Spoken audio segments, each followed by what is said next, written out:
ketemu sama Matthew. Apa dia bikin kesalahan? Stop. Maafin gue.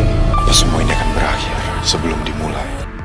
Seumur hidupnya, Matthew baru merasakan jatuh cinta untuk pertama kalinya. Perasaan itulah yang buatnya ingin jadi pribadi yang lebih baik. Sayangnya, perubahan hati gak serta-merta bisa menghapus dosa masa lalu. Sebesar apapun alasan dibalik kejahatan yang pernah dilakukan, tetap ada konsekuensi yang harus dihadapi. Karena itulah perasaan cintanya pada Catalina masih harus diuji. Rintangan terbesar datang dari luka yang masih membekas di hati Raisa, korban yang pernah sempat buta dan lumpuh akibat rencana yang disusunnya. Misterius, kamu kenapa di sini? Mohan.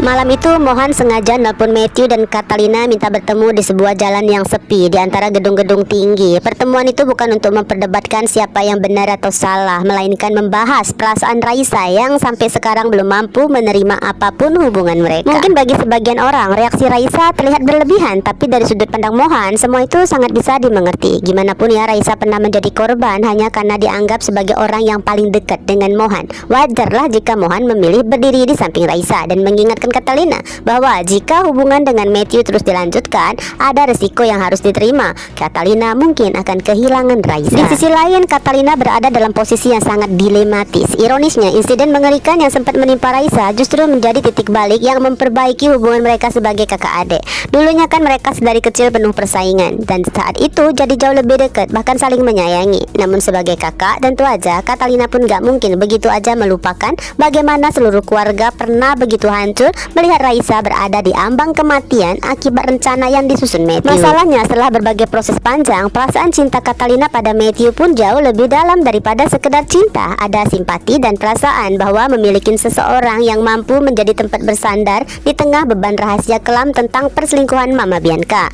Namun demi ketenangan hati Raisa, besar kemungkinan Catalina akan memilih mengubur perasaannya, bukan karena cintanya bisa langsung hilang begitu aja pada Matthew, melainkan karena Catalina gak ingin kebahagiaannya harus dibayar dengan penderitaan batin adiknya. Keesokan paginya saat menuju gedung kampus, Mohan masih berusaha membujuk Raisa agar mau bicara dari hati ke hati dengan Catalina. Menariknya nih guys, baik Mohan maupun Raisa hanya fokus pada satu hal, bahwa mereka udah pernah ngingetin Catalina untuk nggak melanjutkan misi mendekati Matthew. Dan bantahan Catalina saat itu seolah udah cukup dewasa untuk mengendalikan perasaannya, seolah Catalina nggak akan pernah terfikir kemungkinan bahwa cinta bisa benar-benar tumbuh. Padahal siapa sih yang mampu memprediksi arah hati? Ya, meskipun kalau dipikir lagi, misi Catalina sebenarnya berhasil dengan sangat sempurna hingga mampu merubah karakter Matthew. Namun dalam cerita ini ya, perubahan karakter aja belum cukup untuk menutup konflik itu. Justru ketulusan Matthew masih harus terus diuji agar pertobatannya terasa benar-benar pantas diperjuangkan. Bisa jadi guys, ini adalah pesan yang ingin disampaikan penulisnya. Penyesalan mampu mengubah seseorang, tapi pengampunan adalah hadiah yang harus diperjuangkan, bukan sesuatu yang bisa diminta begitu aja.